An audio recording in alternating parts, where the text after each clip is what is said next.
ભચાઉ મામલતદાર કચેરીમાં અરજદારોની હાલાકી 44 ડિગ્રી ગરમીમાં કલાકો સુધી લાઈનો છતાં કામ નહીં થવાનો આક્ષેપ ભચાઉ મામલતદાર કચેરીમાં વિવિધ દાખલાઓ માટે આવતા વિદ્યાર્થીઓ વાલીઓ અને અરજદારોને ભારે હાલાકીનો સામનો કરવો પડી રહ્યો હોવાના આક્ષેપો સામે આવ્યા છે 44 ડિગ્રી જેટલા ઉકળતા તાપમાન વચ્ચે લોકો સવારથી લાંબી લાઈનોમાં ઊભા રહેવા મજબૂર બન્યા છે તેમ છતાં સમયસર કામ ન થતું હોવાનું અરજદારો જણાવી રહ્યા છે હાલમાં શાળાઓ અને કોલેજોનું વેકેશન પૂર્ણ થવા જઈ રહ્યું હોવાથી વિદ્યાર્થીઓ માટે આવકના દાખલા સહિતના વિવિધ પ્રમાણપત્રોની જરૂરિયાત વધી છે તાલુકાભરના વિદ્યાર્થીઓ અને તેમના વાલીઓ દરરોજ મામલતદાર કચેરીના ધક્કા ખાઈ રહ્યા છે પરંતુ કામગીરીમાં વિલંબ થતો હોવાના આક્ષેપો થઈ રહ્યા છે આ ઉપરાંત રાશન કાર્ડ અને અન્ય સરકારી દાખલાઓ માટે આવતા અરજદારોને પણ સવારથી સાંજ સુધી રાહ જોવી પડે છે ખડીર સહિત તાલુકાના દૂરના વિસ્તારોમાંથી આવતા લોકો ગરમીમાં હેરાન પરેશાન થઈ રહ્યા હોવાનું જણાવી રહ્યા છે અરજદારોનો આક્ષેપ છે કે જવાબદાર અધિકારીઓ અને કર્મચારીઓ દ્વારા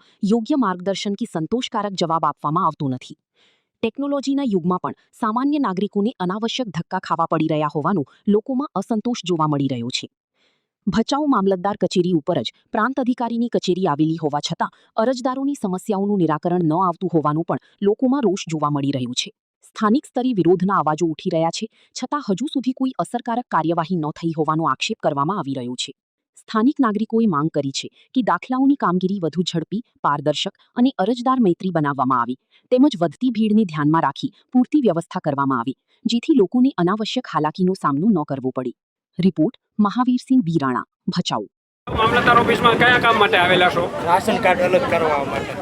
કેટલો સમય થઈ તમે 12 મહિના છે. એટલે શું નથી થતું કામ તમારું? 10 વખત ધક્કા ખાધા. અને કયા ગામના છો?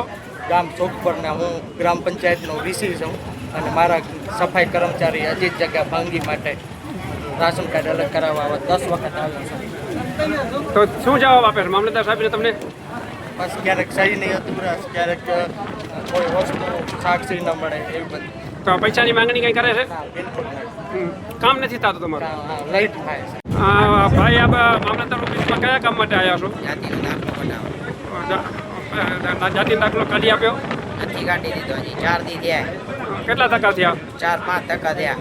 આરોજનું થાય એડમિશન આટલું થઈને આવી અહીંયા હરખું થાય તો હું હરખું નથી થતું ને હું કદાચ સહી કરવાની હોય તો આ સાહેબ હાજરમાં હોતા નથી. અત્યારે હતા તો અત્યારે હાલ્યા ગયા અંદર કેટલા 4 દીથી ધક્કા ખાઈ અહીંયા આરોજ.